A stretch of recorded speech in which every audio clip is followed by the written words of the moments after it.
À l'origine, il y a la volonté d'ouvrir un orphelinat, idéalement sur l'entité de Saint-Guilain. Un projet qui coûte cher et qui est partiellement financé par le Roots Reggae Festival, en sommeil pour cause de crise sanitaire. En attendant de réunir suffisamment de fonds pour l'orphelinat, la communauté a créé un refuge destiné aux SDF accidentés de la vie. Il faut beaucoup d'argent pour créer un orphelinat. On a emmagasiné un peu d'argent naturellement et on s'était dit, tiens, on va faire autre chose en attendant. Pour concrétiser ça, on va ouvrir un refuge pour les sans-abri, mais uniquement ceux qui veulent s'en sortir. Non pas ceux qui... Ce n'est pas un dortoir ici. Donc c'est vraiment une maison d'accueil.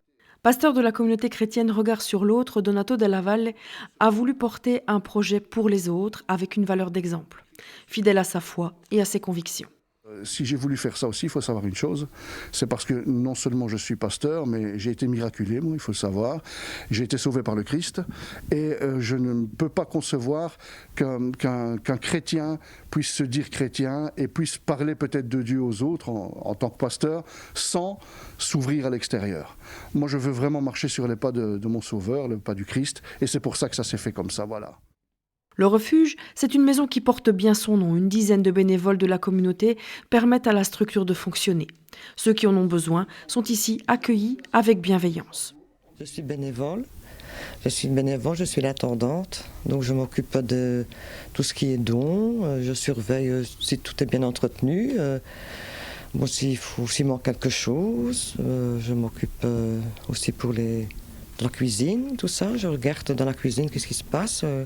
Structure d'accueil privé, le refuge travaille en bonne intelligence avec les services publics d'aide aux SDF et propose un véritable accompagnement tant administratif que social ou médical.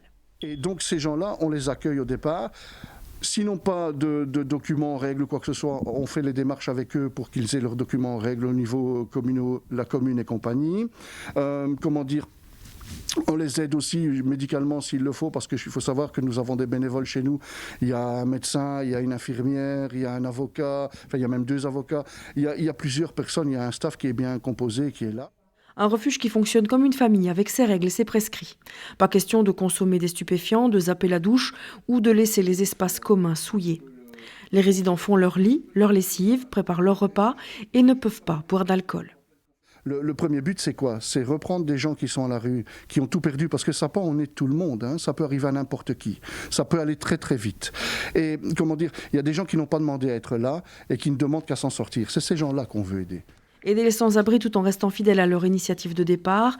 Dans cet esprit, la sortie d'un CD est attendue prochainement. Du reggae, là aussi, dont les bénéfices serviront au financement de leur projet d'orphelinat.